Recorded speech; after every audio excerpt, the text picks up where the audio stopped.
So, you want to update the login password for your MacBook Air. I got you. MacBook Airs are widely used across the USA, and keeping your login password secure is a smart move. Make sure you know your current password as you'll need it. First, click the Apple logo in the top left corner of your screen. From the drop-down menu, select System Settings.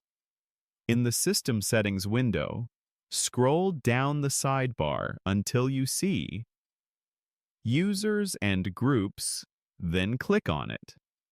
Next to your user account name, you'll see an Info button, often a small letter I in a circle. Click this Info button. Now you should see a Change Password button. Click it. A dialog box will appear asking for your old password. Enter it. Then, type your new password and verify it by typing it again. You can also add a password hint to help you remember it later if you wish. Finally, click the Change Password button to save your new password. And that's it.